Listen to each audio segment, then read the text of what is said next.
Nosso sermão, ele se baseará no texto de Filipenses, capítulo 2, do verso 12 ao verso 18.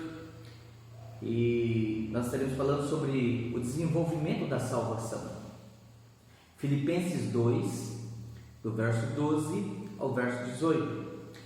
E a palavra de Deus, ela diz assim: Assim, pois, amados meus, como sempre obedecestes, não só na minha presença, porém muito mais agora na minha ausência, desenvolvei a vossa salvação com temor e tremor. Porque Deus é quem efetua em vós tanto querer como realizar, segundo a sua boa vontade. Fazei tudo isto sem murmurações nem contendas, para que vos torneis irrepreensíveis e sinceros, filhos de Deus inculpáveis, no meio de uma geração pervertida e corrupta, na qual resplandeceis como luzeiros no mundo, preservando a palavra da vida, para que no dia de Cristo eu me glorie de que não corri em vão, nem me esforcei inutilmente. Entretanto, mesmo que seja eu oferecido por libação sobre o sacrifício e serviço da vossa fé, alegro-me com todos vós, me congratulo. Assim, vós também, pela mesma razão, alegrai-vos e congratulai-vos comigo. Bom, o apóstolo Paulo aqui, ele vem desenvolvendo o argumento da unidade da fé, da comunhão que os crentes de Filipe deviam ter uns com os outros, e da necessidade de eles viverem a palavra de Deus obedecendo às instruções do apóstolo Paulo. Desde o capítulo 1 ele vem falando desta unidade, e o assunto ainda continua sendo o mesmo. Do capítulo 1, verso 27, até o capítulo 2, verso 18, o assunto ainda é o mesmo: a unidade da salvação realizada por meio de Cristo Jesus, tendo a ação do Evangelho eficazmente aplicada no coração deles, em que Cristo é a fonte, o exemplo, e Ele é o Senhor desta salvação, e a palavra deveria então ser obedecida para nortear toda a conduta dos crentes de Filipe, da cidade de Filipe, da igreja filipense.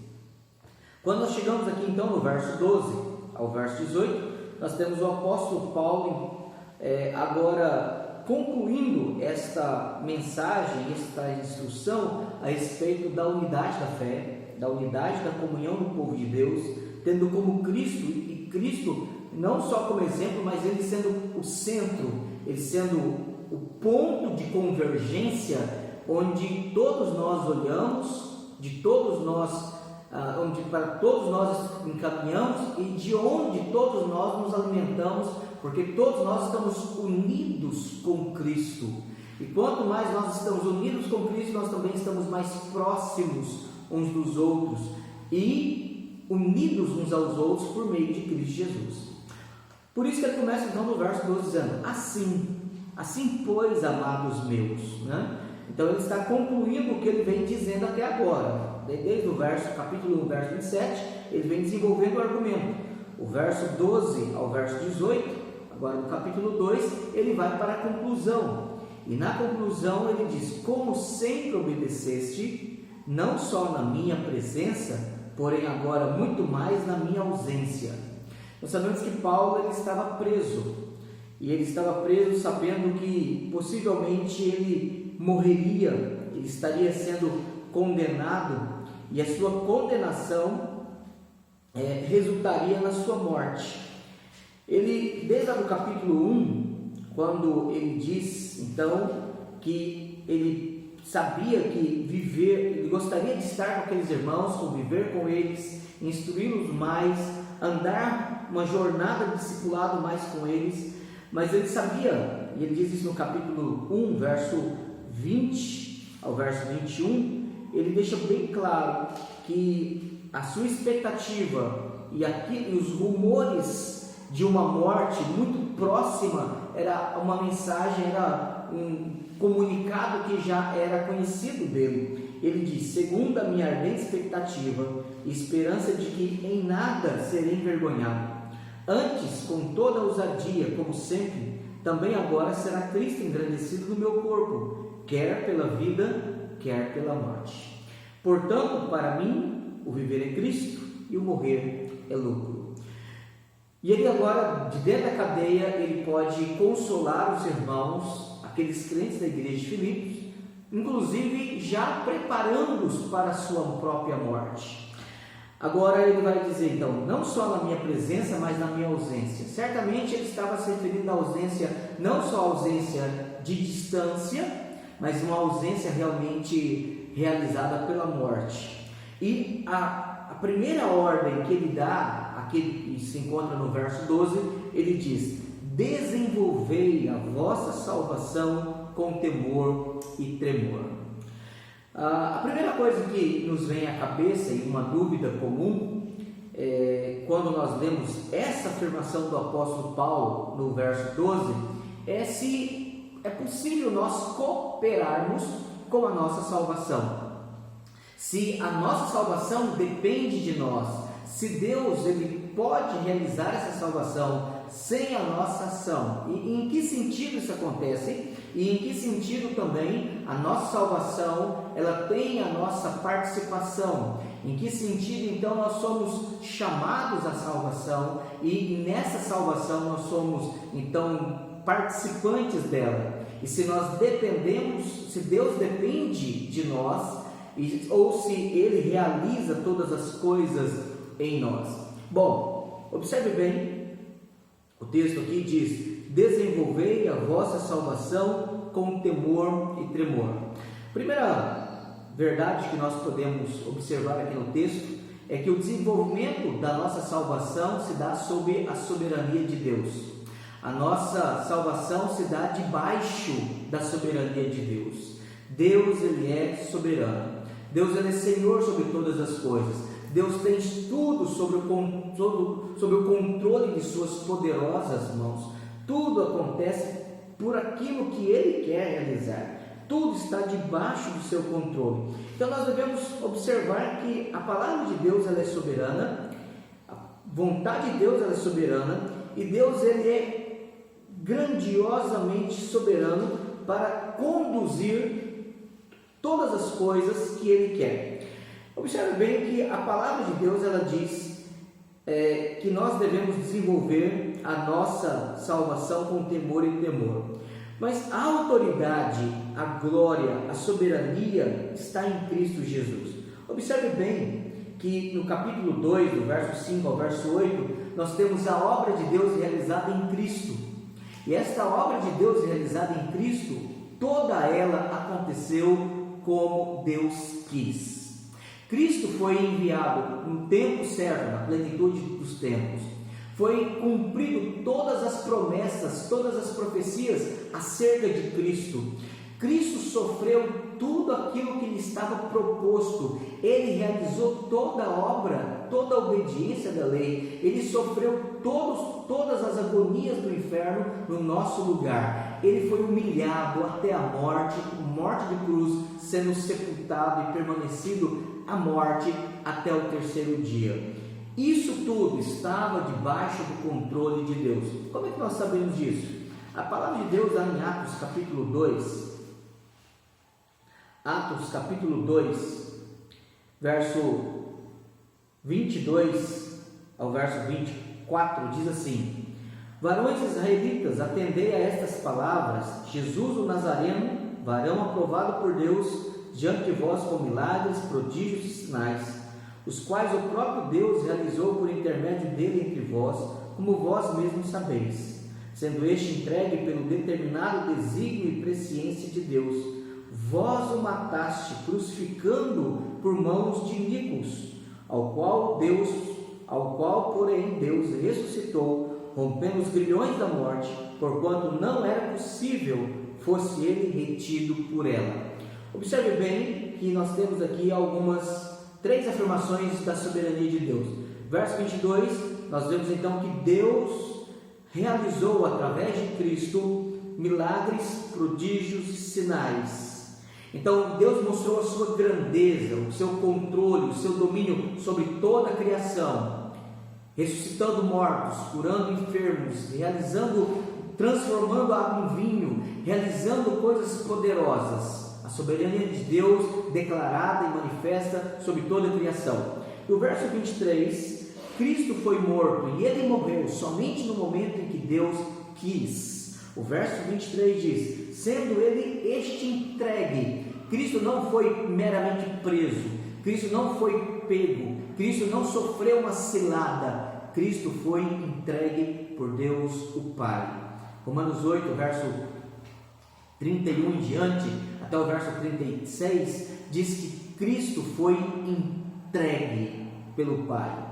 E se Ele nos entregou com Ele, não nos dará com Ele, se Deus entregou o seu próprio Filho, não nos dará com Ele graciosamente todas as coisas. Então Cristo foi entregue. Atos 2, verso 23 diz: sendo este entregue pelo determinado desígnio, propósito e presciência de Deus. Soberanamente, novamente, nós vemos a realização, a manifestação da soberania de Deus.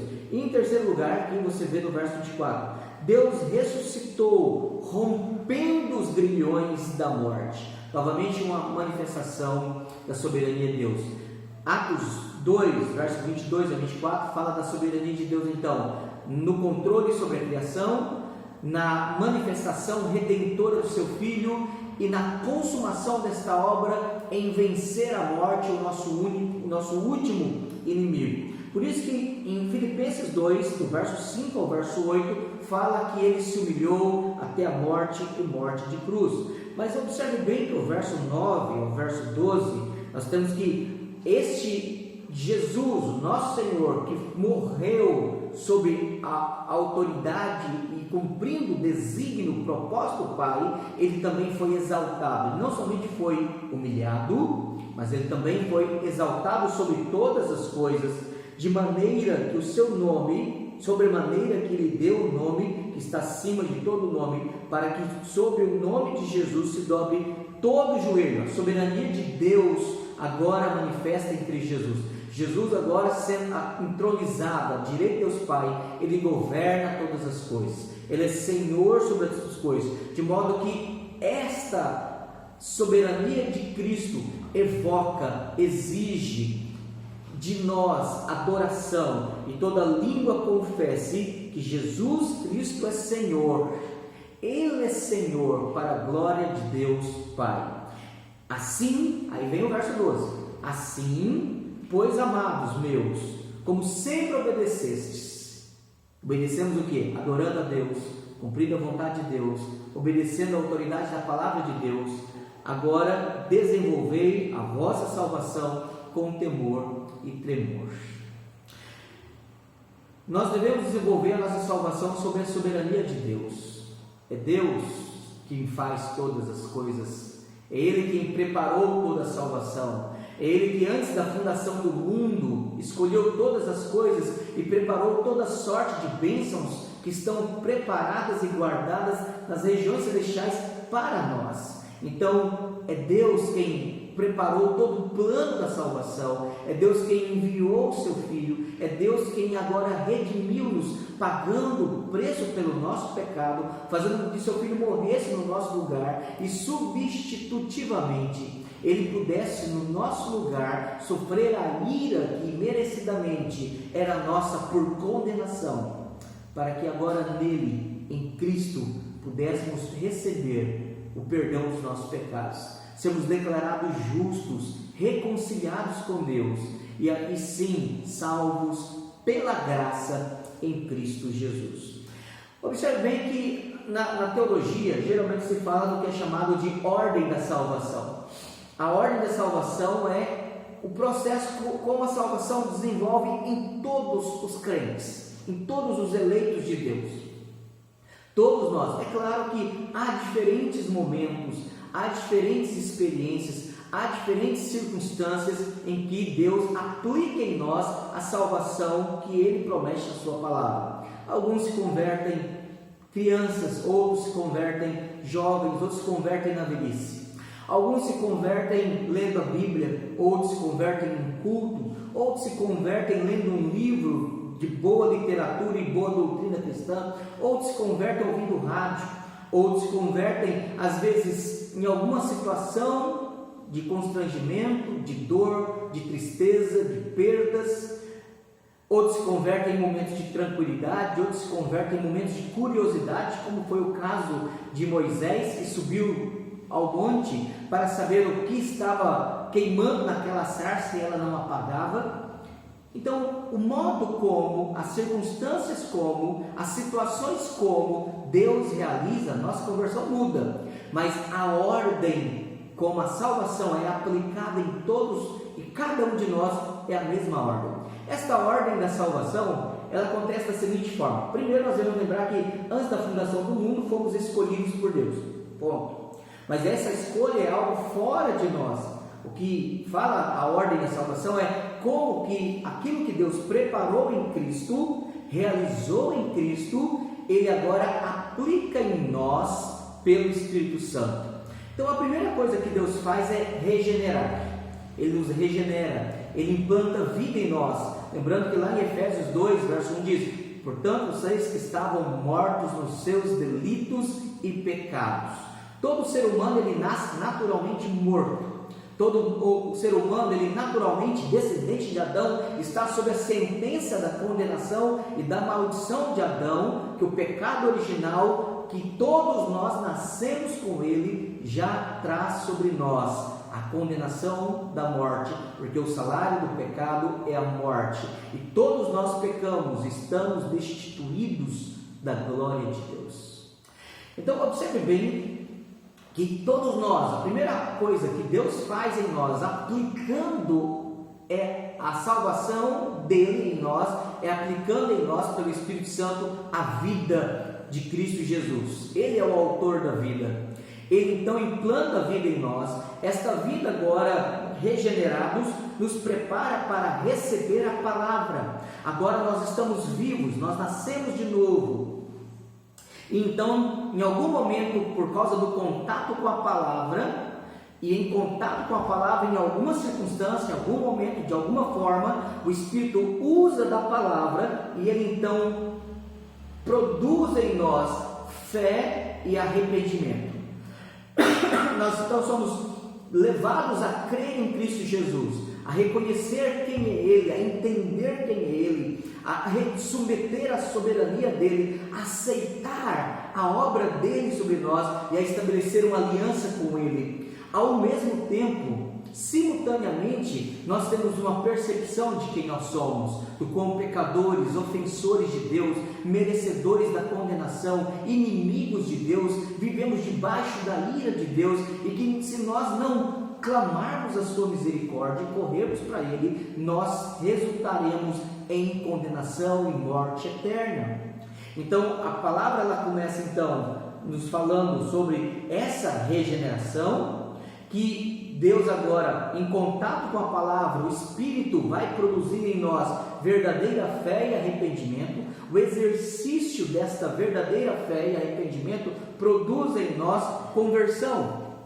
Essa conversão é a mudança de vida experimentadamente consciente. Nós então entendemos não somente algo que foi preparado na eternidade, não somente algo que foi implantado em nós, mas agora algo que vem ao nosso entendimento pela palavra, na ação do Espírito, em fazer-nos entender, e isso ser convertido em fé, e fazermos nos arrepender, e isso ser convertido em perdão. Por isso a Bíblia diz em Atos 2,17: arrependei-vos e convertei-vos para que sejam perdoados os vossos pecados. No momento em que nós cremos pela fé, nós somos justificados. Romanos 1, verso 16 a 17 diz que o justo viverá pela fé. Então a justificação ela é declarada sobre nós, a justiça de Cristo, a obediência dele que produziu justiça, essa justiça que nós não conseguimos produzir, porque tudo que fazemos antes da conversão é pecado, é desobediência. Mesmo as nossas melhores intenções, elas desobedecem a Deus, elas estão maculadas pelo pecado, elas estão deformadas pela nossa natureza corrompida.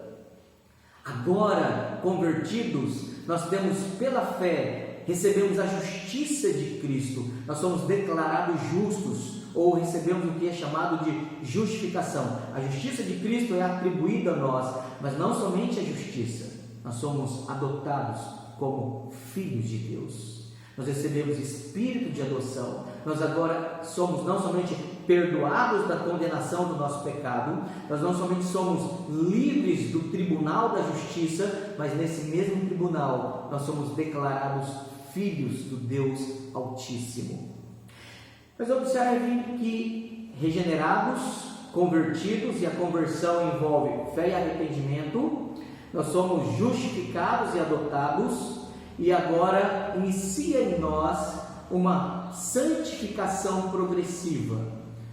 Nós somos agora estimulados à santidade, nós somos estimulados e capacitados a obedecer a Deus com o poder do Espírito Santo. É interessante como que historicamente os teólogos eles falam da relação da liberdade. Antes da queda, Adão ele poderia não pecar. Antes da queda, Adão era capaz de não pecar, mas ele poderia pecar, porque ele tinha livre-arbítrio.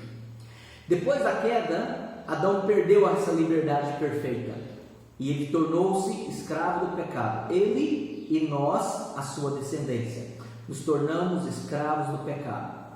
Após a queda, todos nós nascemos incapazes de não pecar. Tudo o que nós fazemos é pecado. Nós somos, antes da conversão, pós-queda, antes da conversão, durante esse tempo, todos nós somos incapazes de não pecar. A grande boa notícia é que agora, regenerados, convertidos, salvos pela graça em Cristo Jesus, nós somos capazes de não pecar. Então, nós somos agora capazes de não pecar.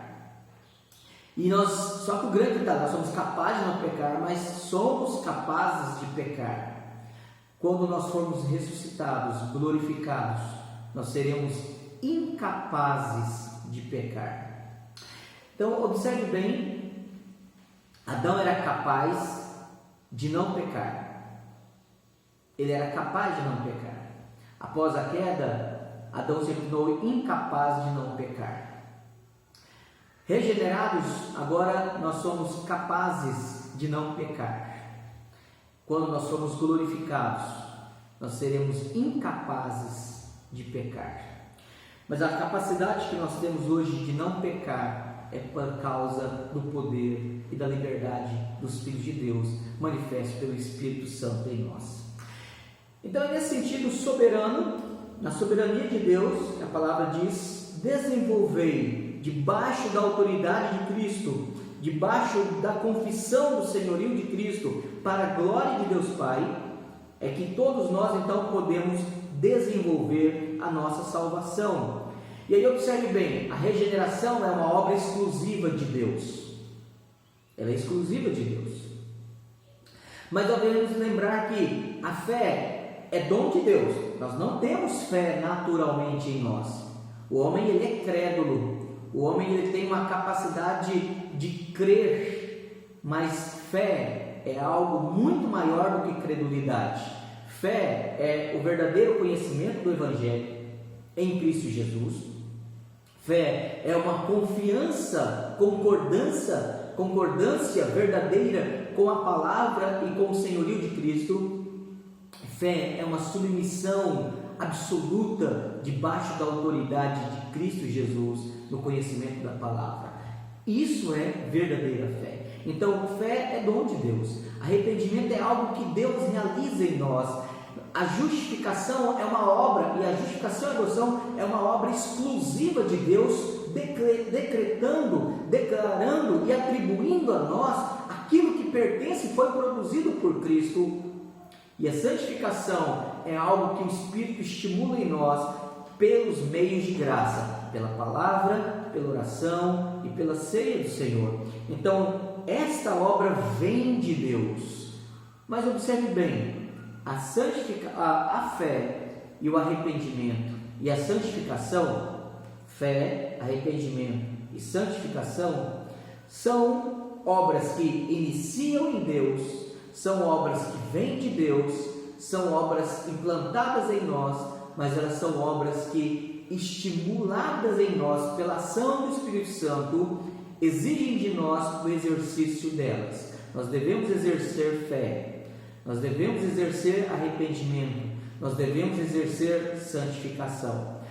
Talvez a sua pergunta nesse momento seria assim: e se eu não quiser crer? E se eu não quiser me arrepender? E se eu não quiser me santificar?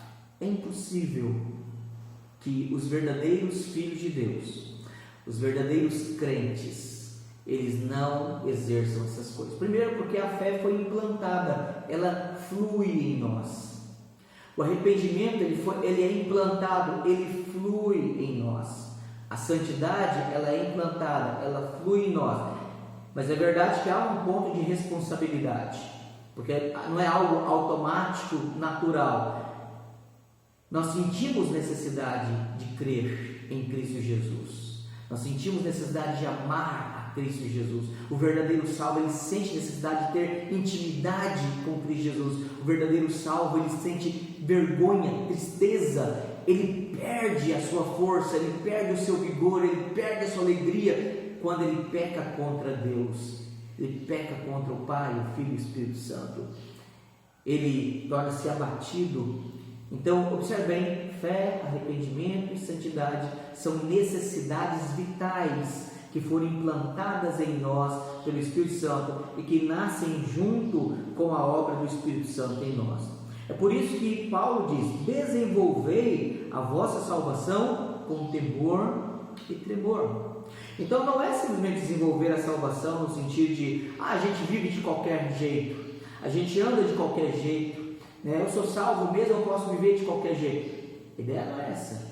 Os verdadeiros salvos, eles vivem a sua salvação, eles desenvolvem a sua salvação com temor e tremor, para que em nome de Jesus se dobre todo o joelho. A ideia aqui é de submissão, a ideia aqui é de subjugar-se, a ideia aqui é de sujeitar-se ao senhorio de Cristo que está nos céus, na terra e debaixo da terra. Ele domina sobre todas as coisas.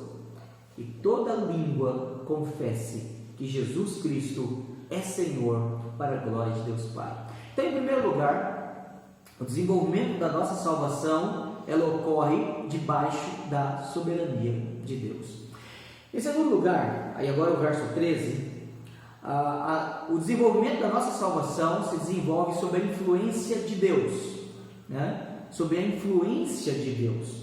Observe bem o verso 13, diz assim: porque Deus, né? Ou seja, vocês devem desenvolver com temor e tremor, mas isso não é de vocês, isso não depende de vocês, isso não é algo que vocês dizem assim: eu não quero, né? Mesmo se nós desobedecermos, nós vamos colher consequência. Mesmo a nossa desobediência, nós vamos ter a tristeza, as consequências do nosso pecado. Então, o melhor sempre é obedecer. E o verso 13 ele diz assim: porque é Deus quem efetua em vós tanto querer como realizar. A palavra efetuar aqui no verbo grego é energizar. Então, é produzir energia, é produzir capacidade, é produzir força. Quem efetua em vós, quem produz energia, quem capacita, quem estimula, quem influencia em vós, tanto querer como realizar, é Deus.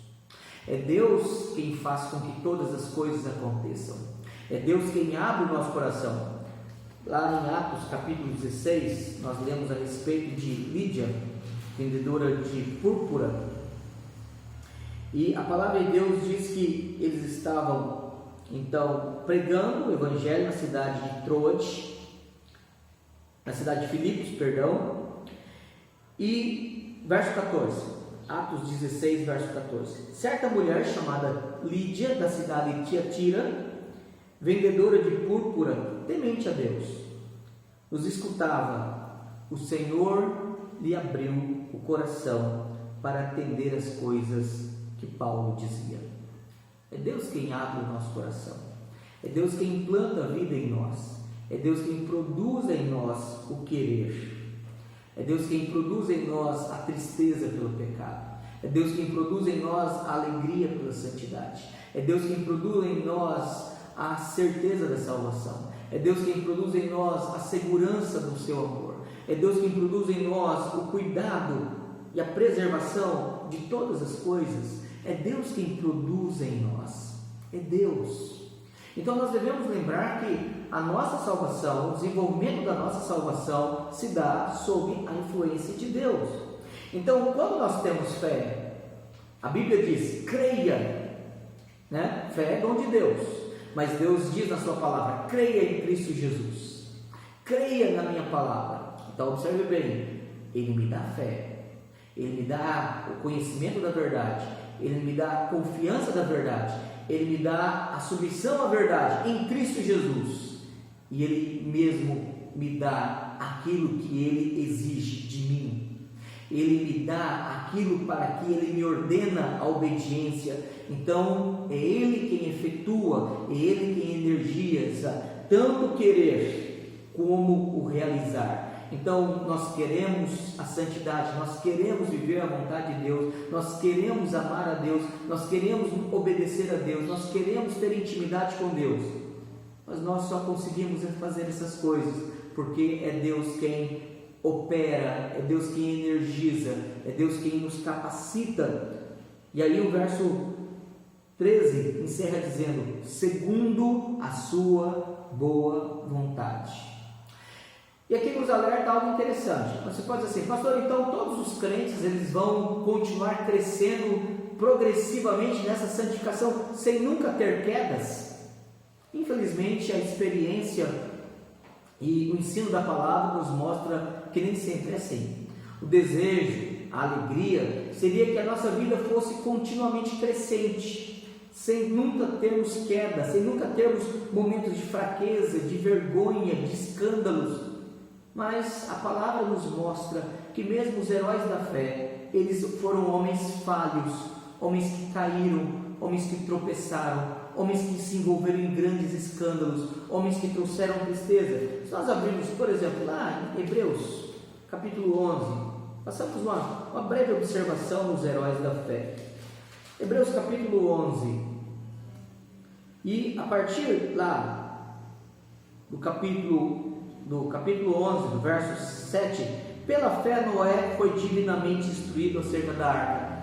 Mas observe bem, no final da vida, após o dilúvio, Noé se embriagou com o vinho que ele mesmo produziu e tornou-se motivo de escândalo, e isso teve como por consequência a maldição sobre Cã, o filho mais novo dele. Abraão, verso 8, que também foi chamado e obedeceu, por 2 vezes negou, mentiu, enganou tanto Faraó quanto Abimeleque, dizendo que Sara não era sua esposa, mas sua irmã.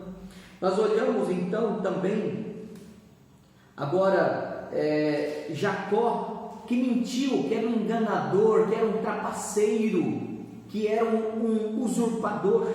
Moisés, que foi de fato o homem mais manso, mas durante vários momentos ele desesperou-se, ele temeu morrer, ele se irou contra o povo e por último ele bateu na rocha com a sua vara, com o seu cajado, enquanto Deus disse, ordena a rocha, e ele foi e bateu irado. E o autor Paulo, escrevendo em 1 Coríntios capítulo 10, disse que a rocha era Cristo. A gravidade foi porque ele agrediu aquilo que apontava para Cristo. Nós também vemos os demais homens na fé, né? Nós vemos Sansão sendo mencionado, que foi um homem que desobedeceu seus pais, teve casamento misto, foi um homem que deixou-se seduzir pela beleza de Dalila, que revelou seu segredo, que bebeu bebida fermentada, bebida forte. Ele, sendo nazireu, teve o seu cabelo cortado, teve as suas forças tiradas, levado como escravo, e lá ele não somente matou, mas ele tirou a sua própria vida no último ato daquele momento. Então nós temos vários destes heróis da fé que eram homens que tiveram momentos de queda, momentos de vergonha, mas isso é feito, esses pecados destes homens e mulheres são narrados não para justificar e dizer que Deus salva com o pecado, mas Deus salva apesar do pecado. E é por causa da sua misericórdia, por causa da sua graça, por causa do seu grande amor com que nos amou. Pela graça sois salvos mediante a fé. Então nós devemos lembrar que é Deus quem efetua em nós, é Deus quem realiza em nós, é Deus quem opera em nós segundo a sua boa vontade. Nós devemos orar para que Deus leve a nossa vida, conduza a nossa vida com santidade, com tranquilidade, com temor, nos preservando de males, nos preservando de quedas. Se você é alguém que talvez diz, mas eu nunca caí, eu nunca vou cair, eu nunca vou fazer nenhuma vergonha, eu sou uma pessoa boa, eu sou uma pessoa íntegra, e se você está se ostentando na sua capacidade de não cair, de não causar escândalo, permita-me ler para você 1 Coríntios capítulo 10. 1 Coríntios capítulo 10. A palavra de Deus diz em 1 Coríntios capítulo 10, verso 12 ao verso 13: aquele, pois, que pensa estar em pé, veja para que não caia. Então cuidado. Se você olha para Sansão e fala, eu nunca faria isso. Se você lê a vida de Abraão e diz, eu nunca mentiria desse jeito. Se você olha para Jacó e diz, é uma vergonha aquele camarada. Se você olha para Sansão e fala assim, aquilo foi um escândalo, nunca deveria ter sido um juiz de Israel. Cuidado, pois aquele que pensa estar em pé, veja que não caia. Não vos sobreveio tentação que não fosse humana, mas Deus é fiel e não permitirá que sejais tentados além das vossas forças, porque Ele quem efetua em vós, tanto querer como realizar. Pelo contrário, juntamente com a tentação, vos proverá livramento de sorte que a possais suportar. Observe bem então, é Deus quem efetua em vós, tanto querer como o realizar. Do verso 14 ao verso 18 agora, nós vemos a terceira verdade. Então a primeira está no verso 12. O desenvolvimento da nossa salvação, ela ocorre debaixo da soberania de Deus. No verso 13, então, nós vemos o desenvolvimento da nossa salvação se desenvolve debaixo da influência de Deus, da operação de Deus. Em terceiro lugar agora, do verso 14 ao verso 18, nós vemos que o desenvolvimento da nossa salvação ocorre debaixo da autoridade da palavra de Deus. Observe bem agora aqui, o verso 14 ao verso 18 diz assim: fazei tudo sem murmurações nem contendas, para que vos torneis irrepreensíveis e sinceros filhos de Deus, inculpáveis no meio de uma geração pervertida e corrupta, na qual resplandeceis como luzeiros do mundo, preservando a palavra da vida. Como é que nós então preservamos a palavra da vida? Não murmurando, não criando intriga, contenda, brigas, inimizades. O texto ainda continua dizendo, sendo irrepreensíveis, sinceros, filhos de Deus, não nos fazendo acusados de culpa, pelo contrário, vivendo de forma sóbria, santa, em meio a uma geração pervertida e corrupta, em que nós seremos luzeiros. Aí lembrando novamente lá de Mateus capítulo 5, verso 14 ao verso 16, parte do nosso estudo da escola dominical. Então nós aprendemos de fato que a palavra aqui nos ordena preservando a palavra da vida, para que no dia de Cristo eu me glorie que não corri em vão. Do que Paulo está falando? Ele está agora fazendo a analogia de um atleta. Ele está falando que o trabalho missionário, o trabalho de evangelização, a implantação de igrejas, o discipulado, o cuidado com aqueles irmãos, era algo que exigia esforço da parte dele. Como um atleta que tem que se preparar, que tem que planejar, que tem que então se esforçar. E ele possa dizer, não me esforcei inutilmente. Mas ele possa, agora ele muda novamente a analogia. Ele muda a analogia dizendo que ele era como um atleta que deveria se esforçar, mas que o valor da sua oferta, o valor do seu sacrifício a serviço da vossa fé, a dedicação dele por aqueles irmãos, fosse então resultado de intensa alegria e gratidão.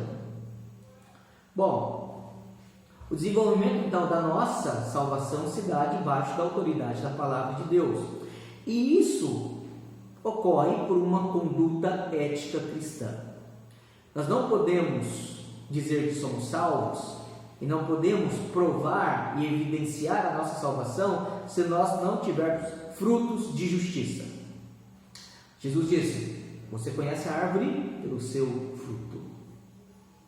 Se a nossa vida não evidenciar arrependimento, se a nossa vida não evidenciar verdadeira fé, se a nossa vida não evidenciar a segurança que a soberania de Deus nos dá, se a nossa vida não evidenciar contentamento, satisfação, e aí observe bem o apóstolo Paulo no capítulo 4, versos 12 e 13: tanto sei estar humilhado como também ser honrado, de tudo em todas as circunstâncias já tenho experiência, tanto de fartura como de fome, assim de abundância como de escassez, tudo posso naquele que me fortalece, porque é Deus quem opera em vós, tanto querer como realizar. Então, é Deus quem vai fazer com que nós vivamos o Evangelho do nosso Senhor Jesus. Filipenses 1, verso 27: vivei acima de tudo por modo digno do Evangelho de Cristo. Então nós vivemos e desenvolvemos a nossa salvação debaixo da autoridade da palavra. Vivei acima de tudo por modo digno do Evangelho de Cristo, para que, ou indo ver-vos, ou estando ausente, ou sendo tocante a vós outros, que estáis firmes em um só espírito, com uma só alma, lutando juntos pela fé evangélica, e que em nada estáis intimidados pelos adversários, pois o que é para eles prova evidente de perdição é para vós outros de salvação, e isto da parte de Deus. Então observe bem, irmãos, a salvação ela é algo que Deus realiza em nós, Ele potencializa em nós, Ele nos conduz na salvação, Ele nos preserva na salvação, Ele qualifica a nossa salvação, Ele nos sustenta na nossa salvação, Ele nos dá motivos para que possamos continuar na salvação, e Ele nos guarda pelo poder da sua soberania na sua salvação. Mas em todo esse processo, Deus ele está realizando em nós, Ele está nos dando fé, Ele está produzindo arrependimento, Ele está estimulando a santificação, para que aquilo que Ele faça em nós tenha em nós uma repercussão, tenha em nós uma reação, tenha em nós uma disposição criada por Ele mesmo para interagir com aquilo que Ele realiza em nós. Por isso, em primeiro lugar, já encerrando, em primeiro lugar, o desenvolvimento da nossa salvação se dá debaixo da soberania de Deus. Em segundo lugar, o desenvolvimento da nossa salvação ocorre debaixo da influência de Deus, sob a influência de Deus. Em terceiro lugar, o desenvolvimento da nossa salvação, ela ocorre com a autoridade, pela autoridade da palavra de Deus. É por isso então que nós podemos nos alegrar uns com os outros e saber que a salvação em Cristo Jesus é algo que nós não podemos perder, porque não fomos nós que alcançamos, não fomos nós que merecemos, não fomos nós que planejamos, não fomos nós que ganhamos. Mas Efésios capítulo 2, do verso 4 ao verso 10, a palavra de Deus diz assim: mas Deus, sendo rico em misericórdia, por causa do grande amor com que nos amou, e estando nós mortos em nossos delitos, nos deu vida juntamente com Cristo, pela graça sois salvos. E juntamente com Ele nos ressuscitou e nos fez assentar nos lugares celestiais em Cristo Jesus, para mostrar nos séculos vindouros a suprema riqueza da sua graça, em bondade para conosco em Cristo Jesus. Porque pela graça sois salvos, mediante a fé. E isto não vem de vós, é dom de Deus, não de obras, para que ninguém se glorie, pois somos feitura dele, criados em Cristo Jesus para boas obras, para a santidade, para a verdadeira fé, para um sincero arrependimento, para uma vida de pureza e obediência, as quais Deus de antemão preparou para que andássemos nelas. Desenvolva a sua salvação em Cristo Jesus. Amém.